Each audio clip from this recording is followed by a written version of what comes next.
Hello. So good to meet you at our global motivational meeting.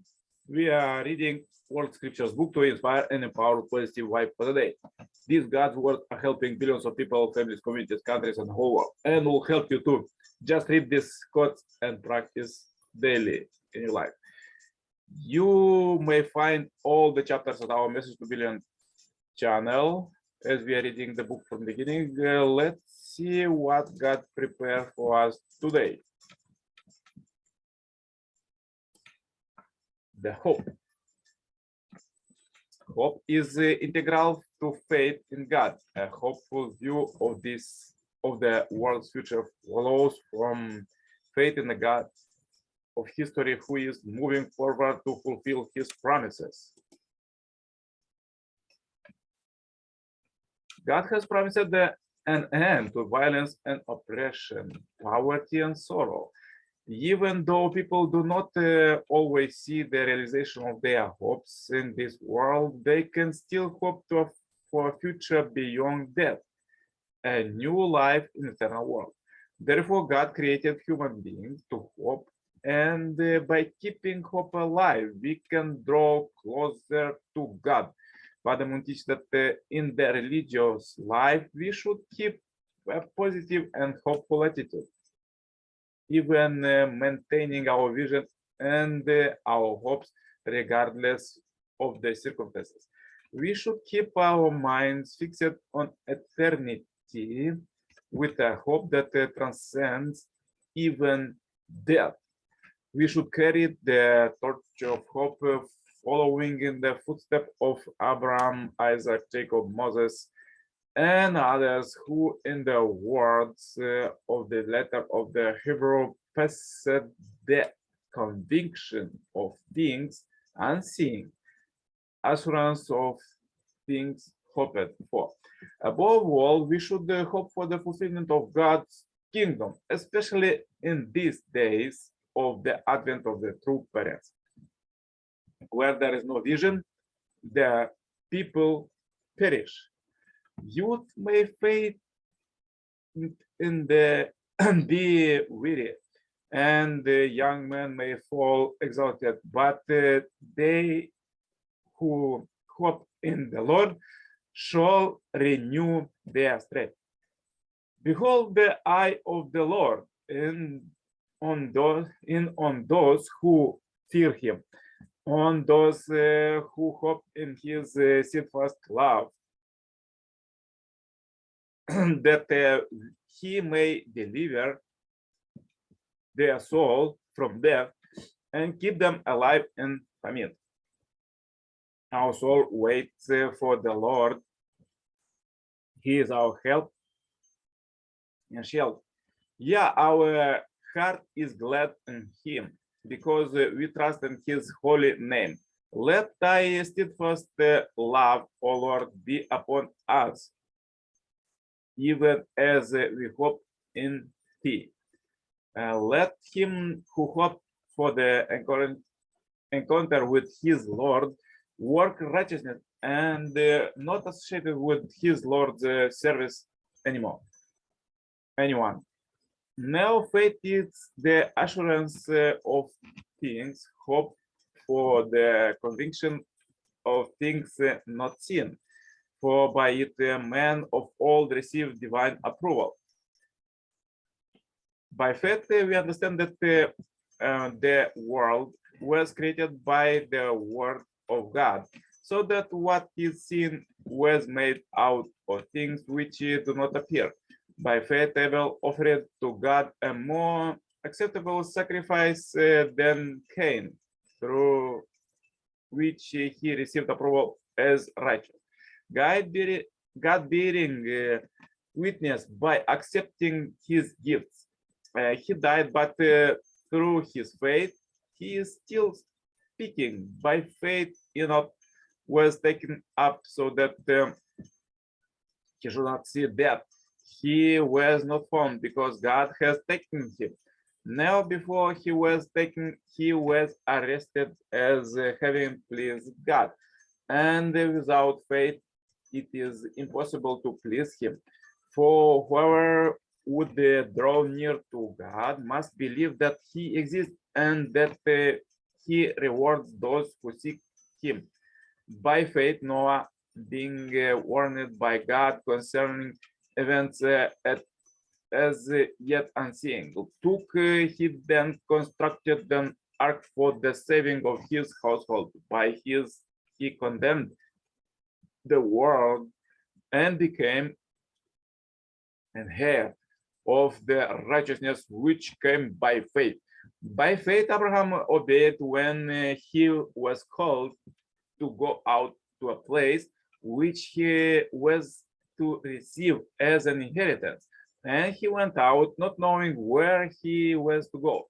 By faith, he sojourned in the land of promise, as in a foreign land, living in tents with Isaac and Jacob, and with him of the same promise. For he looked forward to the city which has foundations, whose builder and maker is God. By faith, Sarah herself received the power to conceive even when she was past the age, since she considered him faithful who had promised. Therefore, from one man and him as good as dead were born descendants as many as the stars of heaven and as the innumerable grain of sand by the seashore. These all died in faith, not having receiving what was promised, but having seen it and agreed it from afar, and having knowledge that they were strangers and exiled on the earth. For people who seek that, make it clear that they are seeking a homeland. If they had been thinking of that land from which they have gone out, they would have had an opportunity to return. But as it is, they desire a better country that is a heavenly one. Therefore, since we are surrounded by so great a cloud of witness, let us also lay aside every weight and sin which clings so closely, and let us run with perseverance the race that is set before us, looking to Jesus, the pioneer and perfecter of our faith, who for the joy that was set before him endured the cross, despising the shame, and is seated at the right hand of the throne of God. What more should be what we are? Listen to John the evangelist. It is not yet apparent what we shall be, but we know that when he shall appear, we shall be like him. How? For we shall see him as he is. A great promise, but the reward of faith. If you believe, ask for the reward of faith. But if you believe not, with what faith can you seek the reward of faith? We therefore hope in thee, O Lord our God, that we should soon behold the triumph of thy might, idolatry, with the uprooted from the earth, and falsehood by be utterly destroyed. We hope for the day when the world will be perfected under the dominion of the Almighty, and all mankind will learn to revere thy name, when all the wicked of the earth will be drawn in penitence unto thee. O my, all the inhabitants of the world, recognize that unto thee every knee must bend, every tongue pledge loyalty before thee, O Lord our God. May they bow in worship and give honor to thy glorious name. May they all acknowledge thy kingdom, and may thy dominion be established over them. speedily and formal. For sovereignty is thin, and to all eternity thou wilt reign in glory. Difficult and painful as it is, we must walk on it the days ahead with an addition faith in the future, when our days become desire with low hovering clouds of despair, and when our night became dark than a thousand midnight. Let us remember that there is a creative force in this universe working to pull down the gigantic mountains of evil, a power that is able to make a way out of no way and transform dark yesterdays into bright tomorrow. Let us realize the arc of the moral universe is long, but it bends toward justice. Further, it quotes from the second coming Messiah, Father, Son, and Moon. Hope brings with it a revival, development, victory, and prosperity.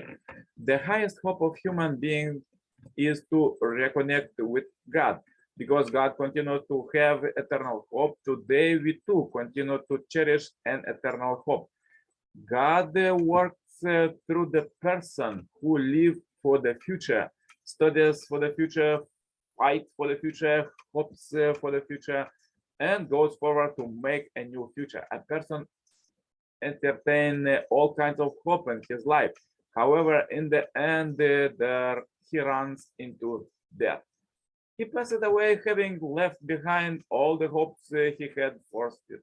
Although he wandered through life seeking new hope, wishing to live today and tomorrow, when he runs into death, he goes the last path in despair. Self-centered people may seem to have hope, but they lack the hope that can carry them over the hill of death. As they approach the time of their death, they lose all hope and just fade away. Shall we die in this manner, or shall we find the one hope by which we can go beyond death, scoffing at death and even delighting in it? This is the most crucial question for human beings living on earth today. Heaven had made limitless effort to equip people with a hope that transcends death in order that they might live with their eyes fixed on the external world. Therefore, people who lead a religious life should not live embracing earthly hopes, but should live entertaining the hope of transcending death. They should dream a world where hope springs eternal. While enduring suffering and hardship, we keep a hopeful spirit. We get down on our knees and pray, "Oh God, please let our hope be realized." We inherited this spirit from our forebears, and we will pass it down to our descendants. We are not like ordinary people who, when facing the same circumstances, would easily blame God, saying, "If God exists, why does he let his people suffer?" May we go forth with a bold and vibrant attitude as God's hopeful sons and daughters going toward the nation of peace, the peace of the kingdom of heaven. Today is the day of the proclamation of true parents, although this is a world without hope, where people do not believe in anything or hope of anything. One sprout of hope is blossoming, the true parents. Snow and cold wind of the bitter dark night lift off the weight of your cold rotten hand. Spring breeze will case you and bring flower fragrances, breath in new life and suffocated hills. So you must thoughtless of winter wind blow, doom and the moment you too shall be calm. Spring breeze will chase you and bring flower fragrances, breath in new life to the suffocated hills. But I awaken you meadow lark being. Our land has suffered this nightmare too long. Spring winds will chase you and bring flower fragrances, breathing new life into suffocated hills. So powerful quotes. If you have difficulties, please watch one more time this video. Share this video as we end this billion happy life subscribers marathon. Contact me for consultation, cooperation, and become a member of this Heavenly Parents Holy community globally. The contacts are below. Subscribe to be updated and tuned for every day this kind of live quotes messages, and there you will find in the corner suggestions. Just turn on the suggested playlist for today and listen it to have abundant happiness and prosperity. See you tomorrow with more powerful quotes. Stay happy, healthy. Yours, Coach Nikolai Serpale. Bye-bye.